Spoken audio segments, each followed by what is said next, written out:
Sir వాక్యం జ్ఞాపం మత్తయి సువార్త 11:28 జ్ఞాపం చేసుకుందాం. 11:28-29 వచనాలు.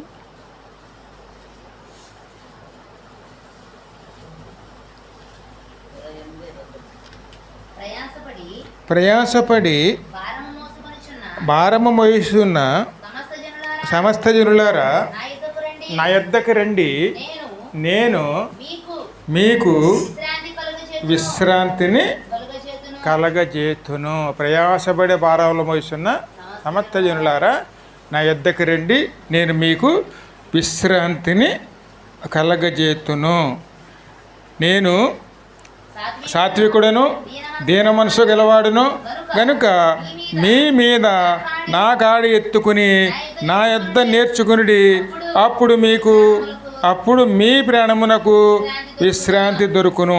అనగా నా కాడి సులువుగాను నా భారము తేలికగాను ఉన్నవి. ప్రయాసపడి భారాల మోసిన సమస్త జనులారా. ఇది దేవుని పిలుపండి. ఈ లోకంలోనూ మన యొక్క జీవితాలన్నీ కూడా ప్రయాసంతోనే ఉంటాయండి. ఎందుకంటే ఆ ప్రయాసాలు దేనికోసం వచ్చినాయి? మన పాపములు, అపరాధములు, దోషములు వెలుబడి చేస్తున్నప్పుడు అవన్నీ కూడా మనం చేస్తున్న ప్రతి పనిని కూడా అందులో మన ప్రయాస కనపడుతుంది. కాబట్టి ఆ ప్రయాసలో మనం ఉండి భారాలు మోస్తున్నాం. కాబట్టి ఆ ప్రయాస నుంచి విడిపించడానికి ఆయన వచ్చారు. ఎందుకంటే పాపం అనేది మరణాన్ని తీసుకెళ్తాం, మరణ ప్రయాస అండి. ఈ లోకంలో మనం ఉన్నప్పుడు మనం పక్కన ఏముంటుంది? మరణం ఎప్పుడు వెలుబడి చేస్తూనే ఉంటుందండి. అది రెండవ మరణం. అందులో నుంచి మనం తప్పించడానికి, ఆ ప్రయాసలోంచి తప్పించడానికి దేవుడు మన కోసం ఆయన ఈ లోకానికి వచ్చారు. వచ్చినప్పుడు పిలుస్తున్నారు, ప్రయాసాలు పడి భారాల మోస్తున్న సమస్త జనులారా మీరు నా యొద్దకు రండి, నేను మీకు విశ్రాంతిని ఇస్తానండి. ఎందుకంటే పాపభారం ఉన్నంతసేపు కూడా మన విశ్రాంతి ఉండదండి. అది మన శ్రమలో నెట్టివేస్తుంది.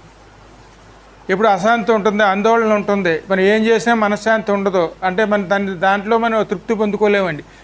పని చేస్తూనే ఉంటాం, కానీ అది ప్రయాస కింద ఉంటుంది, భారంగా ఉంటుందండి. ఆ భారాలు మోసుకుంటూనే ఉంటామండి. కానీ మనకి కాస్త నిజమైన విశ్రాంతి ఎక్కడ దొరుకుతుంది? మనకి దేవుని పిలుపుని, దేవుని సహాయం తీసుకుని ఆయన ద్వారా మనం జీవిస్తే, అంటే ఆ శ్రమలు పోతాయని కాదు, కానీ ఆ శ్రమలు మనం తేలిగ్గా దాటుకుని వెళ్ళేవారునే ఉంటామని.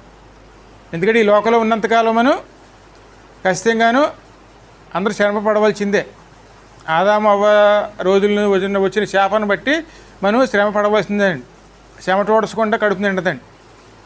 ప్రతి దాంట్లో చెమట ఓడసాలి, ఆహారం తీసుకోవాలి. ఆ ప్రయాసాలన్నీ మనకు ఉంటాయి. కానీ ఇక్కడ ప్రభు పిలిచింది ఏమిటంటే, ఏ పాపం అయితే మన మీద ఏలుబడి చేస్తుందో ఆ పాపం వల్ల వచ్చిన భారాలన్నింటిలోంచి విడిపించడానికి ఆయన వచ్చారండి. ఆయన పిలుస్తున్నారు అన్నమాట. నా కాడి సులువు, మీ కాడి బరువు. దేవుని కాడి మోస్తే అంటే ఆయన వద్ద నుంచి మనం నేర్చుకుంటే మనం సులువుగా మనం దాటగలమండి. ఆయన కాదనుకుంటే మనం అది దాటాలంటే చాలా ప్రయాసాలు పడవలసి వస్తుందండి. అందుకే పాపం అనే అగాధం దాటాలంటే చాలా కష్టమండి. అది దాటాలంటే ఖచ్చితంగా ప్రభు ఒక సహాయం తీసుకునేవారునే ఉండాలండి.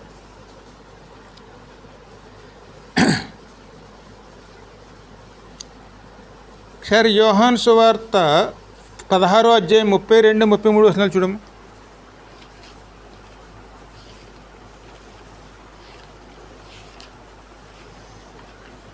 16:32-33 వచనాలు. ఇదిగో మీలో ప్రతివాడును ఎవని ఇంటికి వాడు చెదిరిపోయి నన్ను ఒంటరిగా విడిచిపెట్టి గడియ వచ్చేయున్నది. అయితే తండ్రి నాతో ఉన్నాడు గనుక నేను ఒంటరిగా లేను. నా యందు మీకు సమాధానం కలిగినట్టు ఈ మాటలు మీతో చెప్పుచున్నాను. లోకములో మీకు శ్రమ కలుగును, అయినను ధైర్యం తెచ్చుకుని. ఎప్పుడు దేవుని విడిచిపెడతాం మనం? ఎందుకంటే మనకి ఈ లోకంలో శ్రమలు వస్తాయండి. ఆ శ్రమల్లో మనం దేవుని మీద ఆనుకుని ఉంటే దేవుని ద్వారా మనం తప్పించబడతామండి. కానీ దేవుని మీద మనం ఆనుకోకుండా ఉన్నాం అనుకోండి, దేవుని విడిచిపెట్టేసే పరిస్థితులు వస్తాయండి. అందరూ కూడా అందులో బాధలు పడుతూ ఉంటారు, ఇరుకులు, ఇబ్బందులు, సమస్యల్లో ఉండి కడకి దేవుని సన్నిధానాన్ని కూడా విడిచిపెట్టేసే పరిస్థితులు వస్తాయండి. అందరూ విడిచిపెట్టారు. ఖచ్చితంగా దేవుడు ఆయనే అంటున్నారు చూడండి, ఇదిగో మీలో ప్రతి వాడును ఎవని ఇంటికి వాడు చెదిరిపోయి నన్ను ఒంటరిగా విడిచిపెట్టు గడియ వచ్చేయున్నది. ప్రభుని ఒంటరివానిగా చేసేవారికి ఉంటారండి. ఎందుకంటే ఆయన మనం అనుసరిస్తున్న వారమే, ఆయన సేవిస్తున్న వారమే. కానీ ఆ శ్రమలో వచ్చినప్పుడు మనం దేవుని పక్కన పెట్టి మనం దాన్ని ఎదురెదటానికి ప్రయాసపడతామండి. ఎంత ఎదురెదినా సరే మనం ఆయన సహాయం లేకుండా మనం ముందుకెళ్ళగలుగుతాం. అటువంటి గడియ వస్తుందండి. అందుకే ప్రభువే చెప్తున్నారు అన్నమాట, ఈ లోకంలో ఉన్నంతకాలం మనం శ్రమలు అనుభవించవలసిందే. ఆ శ్రమలు అనేది మనం దాటుకుని వెళ్ళవలసిందేనండి. అవి ఎలాగ ఉంటాయి. కానీ ప్రభు సహాయం తీసుకుంటే ఖచ్చితంగా అది దాటగలవు. అందుకే ఆయనను ధైర్యం తెచ్చుకుని నేను లోకమును జయించి ఉన్నాను నేను. ఎందుకంటే ఈ లోకాన్ని ఎవరు జయించారు? ప్రభు తప్ప మరి ఎవరు జయించలేదండి. ఈ లోకంలో ఉన్నదాన్ని ప్రభువే జయించారు. ఏ విషయంలోనూ? లోకాసులు, శరీరాసులు, జీవపు డంబకం అండి. ఈ మూడిటిని ఎవరు జయించారండి? ఒక ప్రభు మాత్రం జయించారు. ఆయన ఆదర్శంగా తీసుకున్నాం అనుకోండి, ఆయన ద్వారా నడిపించబడితే మనం తేలిగ్గా మనం జయించి ఆయన దగ్గర మనం ఖచ్చితంగా విశ్రాంతి తీసుకునే వారమే ఉంటామండి. ఇవన్నీ ఏం చేస్తే మనకి నేత్రాశ కానీ, శరీరాశ కానీ, జీవ డంబకాలు కానీ మనల్ని ఆయాసాల్లో పెడతాయి. వాటి కోసం ప్రయాసపడతాం, కానీ అవి మనకి దొరుకుతాయా? ఏమాత్రం మనకు ఉపయోగం ఉండదండి. ఈ ప్రయాసల్లోనే మనం అందరూ ఉంటాం కాబట్టి దేవుడు పిలుస్తున్నాడు అన్నమాట. ప్రయాసపడి భారాలు మోస్తున్న సమస్త జనులారా మీరు నా యొద్దకు రండి, నేను మీకు విశ్రాంతిని ఇస్తాను. అదేవిధంగా యెషయా గ్రంథం 54 చూడము.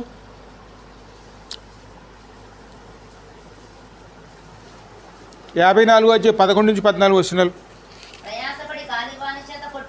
ప్రయాసపడి గాలివానల చేత కొట్టబడి ఆదరణ లేక ఉన్నదాన నేను నీలాజములతో మీ కట్టడములను కట్టుదును. ప్రభు ఎలా కడతారండి? ఖచ్చితంగా ఒక ఉన్నతమైన కట్టడంగా, మంచి కట్టడంగా ఆయన కడతారండి. అంటే మంచి ముత్యాలు అంటారు, నీలాంజరములతో మనల్ని ఒక మంచి కట్టడముగాను ఆయన కడతారు. ఆయన చదువుమా. నీలముతో నీ పునాదులు వేయుదును, మాణిక్యమణులతో కోట గుమ్మములను, సూర్యకాంతములతో నీ గుమ్మములను కట్టుదును, ప్రశస్తమైన రత్నములతో నీకు సరిహద్దులను ఏర్పరచుదును. నీ పిల్లలందరూ యెహోవా చేత ఉపదేశమునందు. ప్రభు దగ్గర మనకి ఏం దొరుకుతుంది? ప్రయాసపడి గాలివాని చేత కొట్టబడి ఆదరణ లేక ఉన్నదానా నేను నీలాంజనములతో నీ కట్టడములను కట్టుదును. ఎప్పుడైతే మరి ప్రభు దగ్గర వచ్చి ఆయన ఆశ్రయ తీసుకున్నామో, ఆయన ద్వారా జీవించడం మొదలుపెట్టామో, అప్పుడు మన జీవితాలు ప్రభు ఈ చెప్పిన విధంగా ఉంటాయి. ఖచ్చితంగా మనకు ఒక విలువైన వారి కింద దేవుడు మారుస్తాడు. నీలాంబరములతో ఆయన అంటే అన్ని రకాల వజ్రములతోనూ, అన్ని వైడూర్యాలతోనూ, అన్ని రకాలతోనూ ఆయన మనల్ని ఒక మంచి కట్టడం కింద ఆయన కడతారండి. అలాగే సూర్యకాంతంలో నీ గుమ్మములు కట్టుదును, ప్రశస్తమైన రత్నములతో నీకు సరిహద్దులు ఏర్పరచుదును. నీ పిల్లలందరూ యెహోవా చేత ఉపదేశము నందుదురు. నీ పిల్లలకు అధిక విశ్రాంతిని కలుగును. మీరు కనుక దేవుడు నమ్మకంగా ఉండి ఆయన ఆశ్రయదుర్గంగా చేసుకుంటే మీ పిల్లలకి ఏమొస్తుందండి? అధిక విశ్రాంతి అండి. మీరు పడ్డ శ్రమ వారు పడవలసిన అవసరం లేదండి.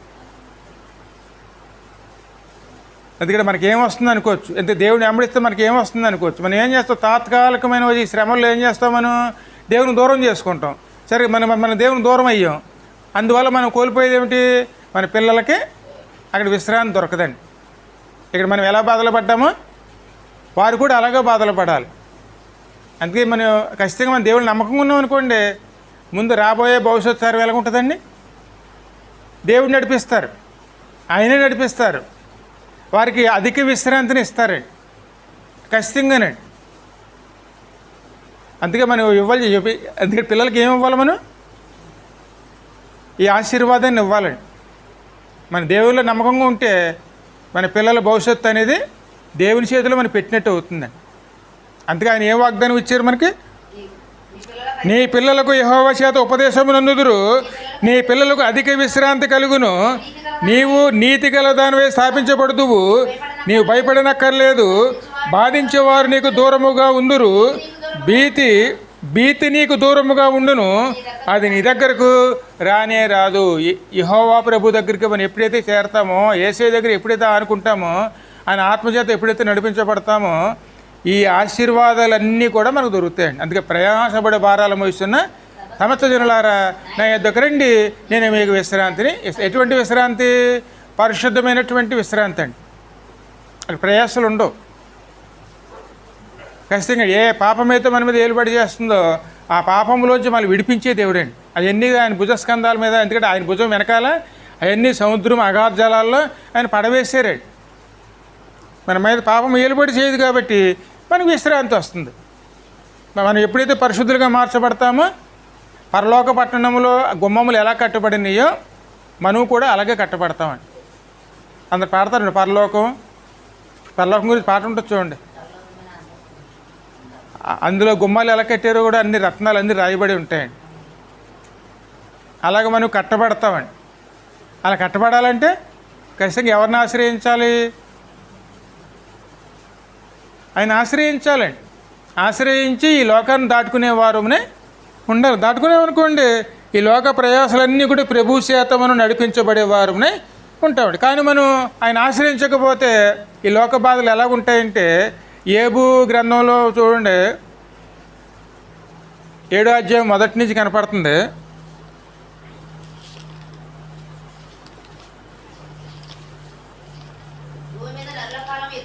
భూమి మీద నరుల కాలం యుద్ధకాలము కాదా? వారి దినములు కూనివారి దినముల వంటివి కావా? నీడను మిగుల అపేక్షించు దాసుని వలెను కూలి నిమిత్తము కనిపెట్టుకుని కూలివాని వలెను ఆశ లేకయే జరుగు నెలలను నేను చూడవలసి వచ్చాను.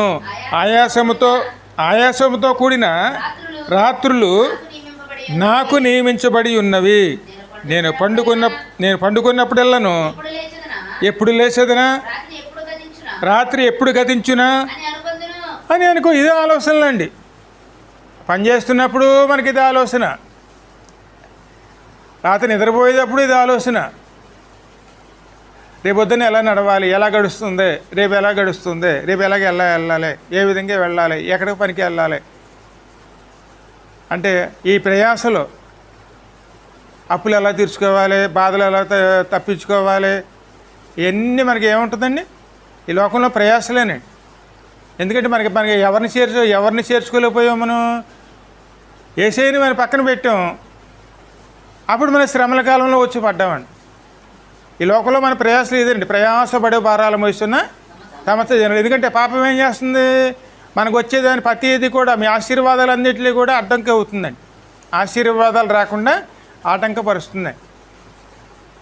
కాబట్టి మన ఆశీర్వాదాలు ఉండవు. విత్తనాలు వేస్తాం, పంట రాదు. అలాగే జాబులు చేసుకుంటాం, ఆ వచ్చిన డబ్బులు దానికి అప్పులకు చాలవండి.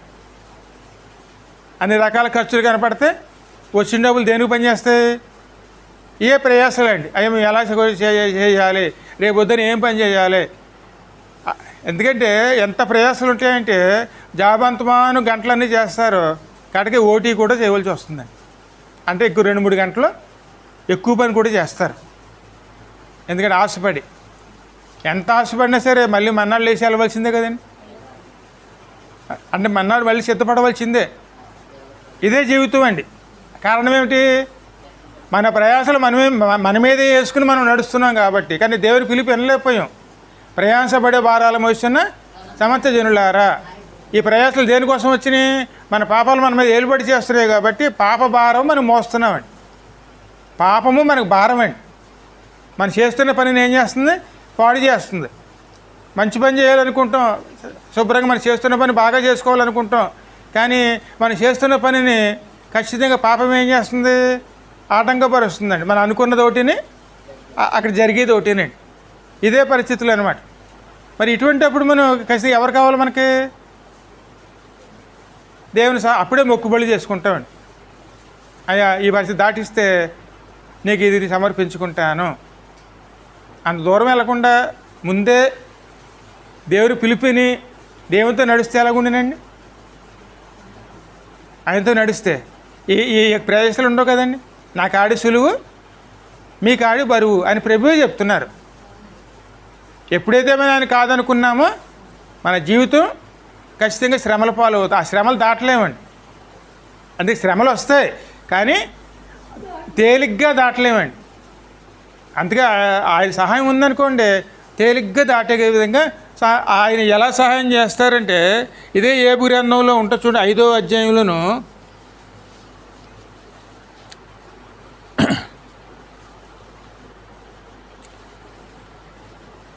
17 నుంచి చదవమ్మా.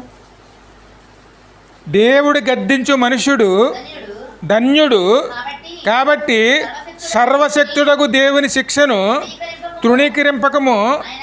ఆయన గాయపరిచి గాయమును కట్టును, ఆయన గాయము చేయును, ఆయన చేతులే స్వస్థపరుచును. 6 బాధల్లో నుండి ఆయన నిన్ను విడిపించును.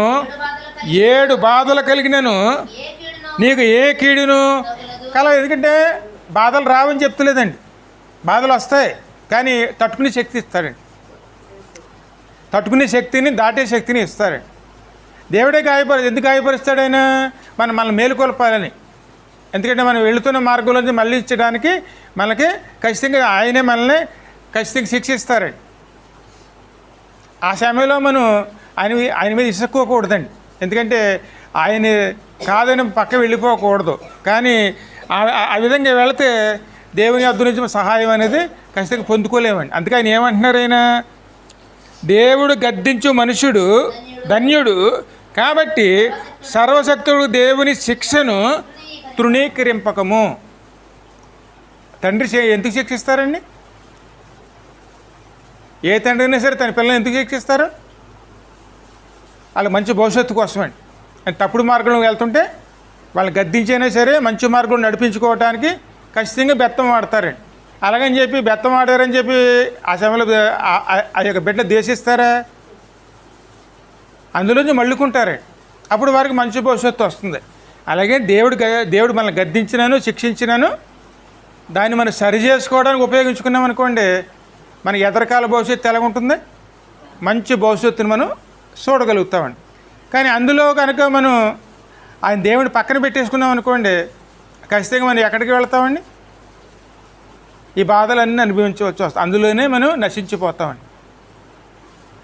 6 బాధలు వచ్చినా 7 బాధలు వచ్చినా సరే ఆయన మనల్ని విడిపించును. క్షేమకాలమున మరణము నుండి యుద్ధమున ఖడ్గబలము నుండి ఆయనను తప్పించును. నోటి మాటల చేత కలుగు నొప్పి నీకు తగలకుండా ఆయన నిన్ను సాటు చేయును. ప్రళయము వచ్చినను నీవు దానికి భయపడవు. చాలం. ఎందుకంటే లోకంలో ప్రళయాలు వస్తాయి, చాలా భయంకర పరిస్థితులు వస్తాయి. అంతేకాదండి, నోటి మాటల చేత నిందలు పడవలసి వస్తుంది. అవి మన దాకా రాకుండా ఏమవుతుందండి? ఖచ్చితంగా దేవుని సహాయంతోనే వాటిలన్నిటి తప్పించుకోగలుగుతాం. ఆయనే సాటి చేస్తాడండి. ఇవన్నీ కూడా ఎవరు పొందుకుంటారు? దేవుని పిలిపిని ప్రయాసపడి భారాల మోసిన సమస్యల్లో నా యొద్దకు రండి అని దేవుని పిలిపిని విన్నామనుకోండి, అప్పుడు ఈ బాధలో మన మీదకి వచ్చినాను వాటిని తప్పించుకునేవారమునే ఉంటామండి. అదేవిధంగా ఇక్కడ కీర్తన 18వ కీర్తన 6వ వచనం చదువు. నా శ్రమలో నేను యెహోవాకు మొరపెట్టి తిని నా దేవునికి ప్రార్థన చేసిన. ఆయన ఏమంటున్నారు? ఆయన దేవుడు అంటున్నారా నా దేవుడు అంటున్నారా? నా దేవుడు అన్నమాట ఎప్పుడు వస్తుందండి? అమ్మా, ఎక్కువగా అందరూ ఏమంటారు? దేవుడు అంటారు కానీ నా దేవుడు అంటారండి. నా దేవ అన్నమాట ఎప్పుడు వస్తుంది? ఎక్కువ మంది దేవుని మీద అనుకున్నప్పుడండి. నా దేవుడు నాకు సహాయం చేస్తాడని నమ్మకం, మన విశ్వాసంలో బలపడతాం చూడండి, అప్పుడు నా దేవుడు అంటామండి. మనలో బలపడలేదని కూడా మనం దేవుడు అంటాం కానీ నా దేవుడు అనమండి. నా దేవుడు అన్నది మనకు స్వతంత్రం వస్తుంది. ఆ స్థితిలోకి మనం వెళ్ళేవారమే. అందుకే దావీదు నా దేవుడు నాకు సహాయం చేస్తాడు, మరణంలోంచి కూడా నా దేవునికి ప్రార్థన చేసి తిని ఆయన తన ఆలయములో ఆలకించి నా ప్రార్థన అంగీకరించెను. నా మొర ఆయన సన్నిధికి చేరి ఆయన చెవులకు జొచ్చెను. ప్రార్థన వృధాగా పోదండి, దేవుడు ఆలకిస్తాడు. అందుకే ప్రయాసాలు పడి భారాల మోస్తున్న సమజనులారని దేవుడు పిలుస్తున్నారండి. ఇలా దావీదులాగా ఉపయోగించుకున్నాం అనుకోండి, అలాగే ఏబులాగా మనం ఆయనలో నిలిచి ఉన్నాం అనుకోండి, ఎటువంటి పరిస్థితి అయినా సరే దాటుకుని ముందుకెళ్ళేవారమే ఉంటాం. దేవుడే మనల్ని ఖచ్చితంగా నడిపించేవారుగా ఉంటారండి. ఇంకా ముందుకెళ్తే యెషయా గ్రంథం 52 చూడము, 52:12.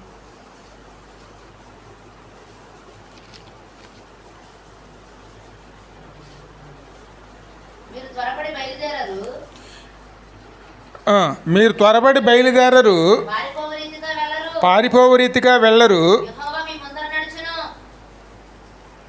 ఇంకో క్వశ్చన్ పైన చదవండి.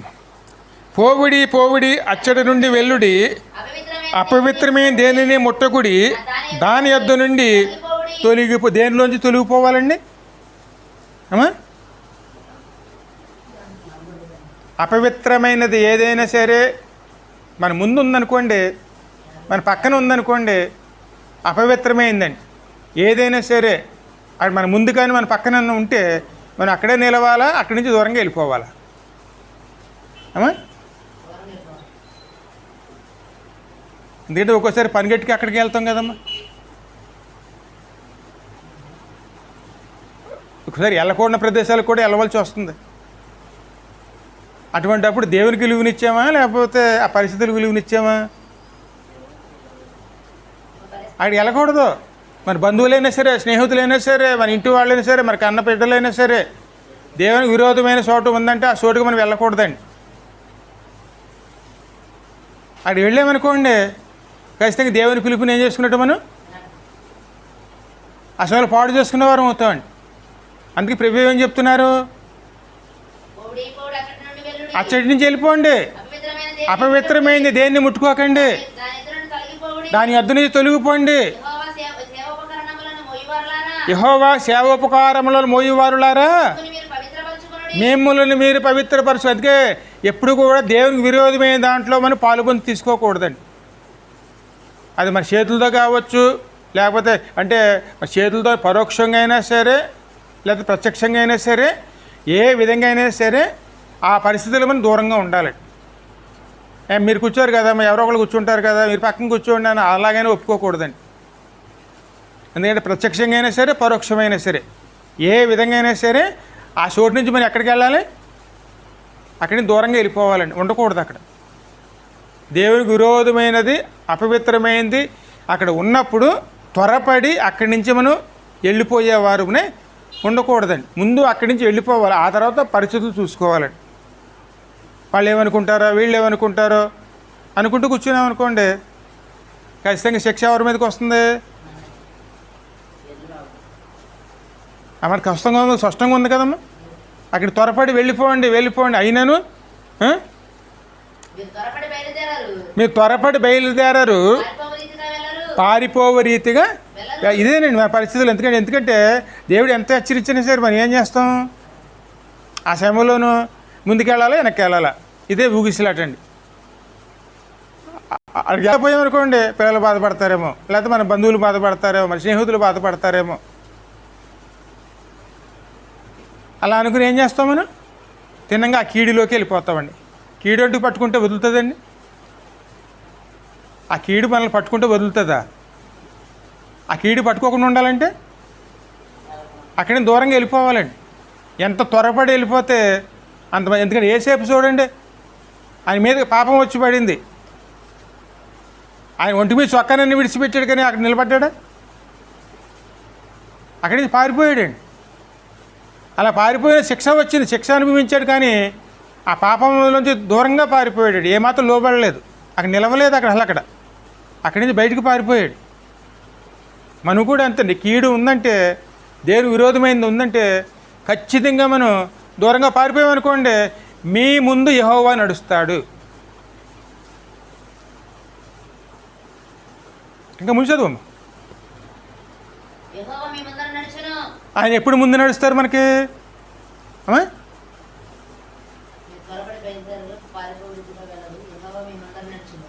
ఆయన నడుస్తారు, మన కోసం వస్తున్నారు, నడుస్తారు.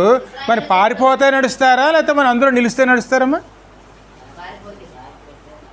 మరి మనం అక్కడే ఉన్నాం అనుకోండి, మనం దేని పోగొట్టుకుంటాం?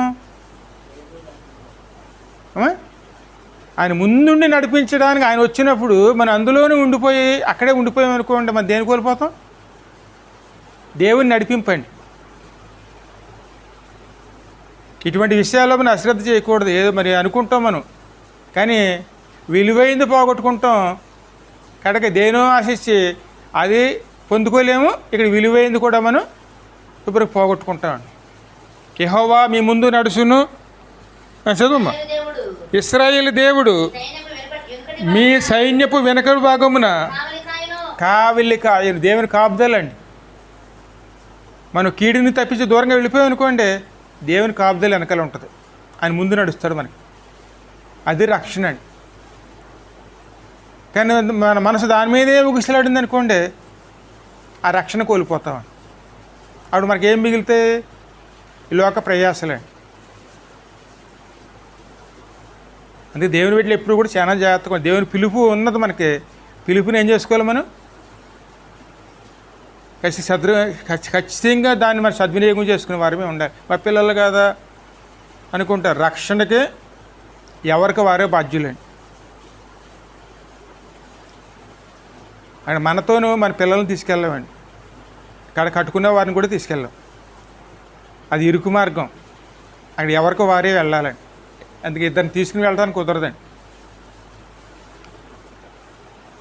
వెళ్తే ఆ మార్గంలోకి వెళ్ళాలి, లేకపోతే నరక మార్గంలోకి. నరక మార్గం అయితే ఎంతమందిని తీసుకెళ్ళచ్చు.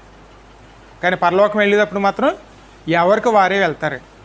మా పిల్లలు, మా బంధువులు, వాళ్ళకి వాళ్ళు రావాలి, కానీ మీరు తీసుకెళ్ళలేరు. అందుకే రక్షణ అనేది చాలా ప్రాముఖ్యం అండి. దాన్ని పాడు చేసుకున్నాం అనుకోండి, దొరకదు.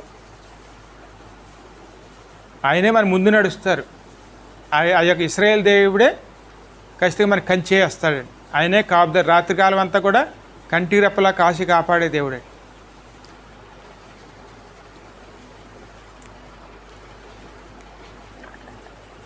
ఇంకో క్వశ్చన్ చదువు. ఆలకించుడి, నా సేవకుడు వివేకంగా ప్రవర్తించును, అతడు హెచ్చించబడి ప్రసిద్ధుడై మహాగణుడిగా ఎంచబడును. ఆలకించుడి, నా సేవకుడు వివేకముగా ప్రవర్తించును. ఆయన ఎవరో? యేసయ్య. ఎవరిని ఎలా రక్షించాలో, ఎవరిని ఏ విధంగా నడిపించాలో ఆయన తెలుసండి. అన్నిటిలో కూడా వివేకంతో నడుచుకుని ఆయన మహాగణుడుగా ఉంటారు. ఎందుకంటే సర్వలోక పాపములను మోసింది ఎవరు?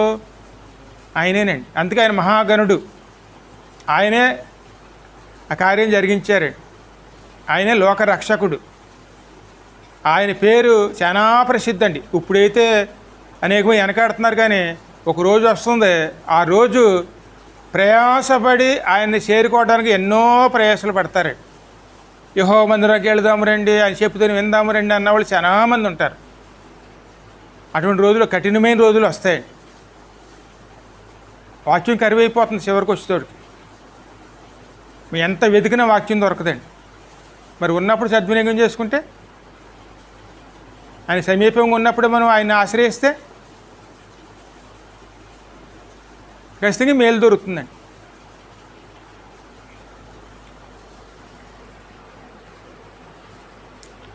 ఇంకా ముందు చదువు. 15వ వచనం కూడా చదువు. నిన్ను చూసి ఏ మనిషి రూపము కంటే అతని ముఖమును, నరరూపము కంటే అతని రూపమును చాలా వికారమని చాలామంది ఎలాగ విస్మయమొందుదురో, అలాగే అతడు అనేక జనములను చిలకరించును. చూడండి, ఆయన పేరు చెప్తూ చూడండి, కొంతమంది ముఖాలు మాడిపోతాయి, అది సంబంధం లేకపోయినా సరే. అమ్మా, ఇప్పుడు మన దేశం ఎవరైనా సరే ప్రజల్లోనూ ఒక మనిషి పేరు చెప్తే ముఖం మాడదండి ఎవరిదన్నా? ఆ సమయం ఏసే పేరు చెప్పండి.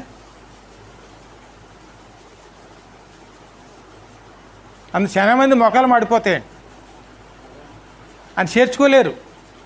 ఆమె స్పష్టంగా ముఖము వికారము చేసుకుంటారంటే. రాజు అతను చూసి నోరు మూసుకుని అతను అనేక మంది శిలకరించును, అంటే పాపంలో శిలకరించేది ఆయననండి. ఎందుకంటే ఇంట్లో వెన్న తీయాలంటే ఏం చేయాలి? అలాగే మనలో పాపం తీయాలంటే ఆయన శరీరాన్ని ఆయన శిలకరించాలండి, అంటే దున్నబడాలి. ఇంత గొప్ప కార్యం ఎవరు చేశారు? ఆయన శరీరాన్ని శిలకరించింది ఎవరండి? ఆయనేనండి. అందులోంచి పాపములంతా తీసివేసి కడకి పరిశుద్ధతమైంది మనకు అనిపించాడు. ఆయన రక్తము చేత మనల్ని శుద్ధి చేశారండి. మరి అటువంటి ఆయన మన కోసం పిలుస్తున్నారు. ప్రయాసపడి భారాలు మోస్తున్న సమస్త జనులారా నా యొద్దకు రండి. ఇంకా మన చివరిగా మన ఇర్మియా గ్రంథం 31:8 చూడము. 31:3-9 వరకు చదవండి. చాలా కాలము క్రిందట యెహోవా నాకు ప్రత్యక్షమై ఇట్లనెను, శాశ్వతమైన ప్రేమతో నిన్ను ప్రేమించెదను, కడక నిన్ను విడవక ఎడల కృప చూపుచున్నాను. ఇశ్రాయేలు కనిక నీవు కట్టబడినట్లు నేను ఇక మీదట నిన్ను కట్టింతును. ఎవరు కట్టిస్తారండి మనల్ని? ఎక్కడైతే మనం పడిపోయామో, ఎక్కడైతే వెనక్కి తిరిగిపోయామో తిరిగి మనల్ని కట్టడానికి ఆయనే పూనుకుంటారండి. ఒక పరిశుద్ధమైన మందిరముగాను, మంచి ప్రసిద్ధమైనటువంటి ఒక గృహముగాను దేవుడు మనల్ని తిరిగి కడతారండి. అందులో ఎవరు ఉంటారో? ఖచ్చితంగా పరిశుద్ధాత్ముడు అండి. అప్పుడు వస్తే చూడండి, తంబూరాలు అంటే ఏమిటి? ఆరాధనలో శృతులు ఇవన్నీ అన్ని రకాలుగా మనం దేవుని ఆరాధించేవారు గాను ఆయనే మన తిరిగి కట్టే దేవుడు. కేవలం మనం ఏం చేయాలండి? ఈ ప్రయాసాలు ఎవరిని గుర్తుంచుకోవాలి? ఆయన మీద ఆశ్రయిస్తే కొత్త జీవితం మనకు వస్తుందండి. అంటే యేసుక్రీస్తునందు ఉన్న వారికి ఏ శిక్షా విధి ఉండదండి. ఆయనలో నిలవాలి. ఆయన్ని మనం ఆశ్రయించి మన భారాలన్నీ కూడా ఆయన ద్వారా మనం మోసుకుని ముందుకు వెళ్ళేవారునే ఉండి. ఆయన కాడి సులువు, మన కాడి బరువు అండి. ఆయన కాడిని ఎత్తుకుని మన కాడిని ఆయనకి ఇచ్చేవారునే ఉండి. అప్పుడు మనకు సులువైనటువంటి ఈ ప్రయాణంలో ముందుకు వెళ్తామండి. కానీ మన ప్రయాణం మనం వెళ్ళామనుకోండి, ఇరుకు మార్గం, చాలా కష్టంగా ఉంటుంది. కానీ దేవుని సహాయం తీసుకుంటే చాలా సులువండి. ఆయనతో నడిచి వెళ్ళిపోగలుగుతాం. అందుకే ప్రయాసాలు మానాలి. ఆయన వైపు తిరిగి ఆయన ఆశ్రయించేవారునే ఉండాలి. ఆశ్రయిస్తే దేవుడు మన కొత్త జీవితాన్ని ఖచ్చితంగా దేవుడు మనకి ఇచ్చిన ప్రార్థన చేసుకుని ముందుకు వెళదాం. కృపా సత్య సంపూర్ణమైన ప్రభానికి వందములు చెబుతున్న పిలుచుతున్న దేవుడు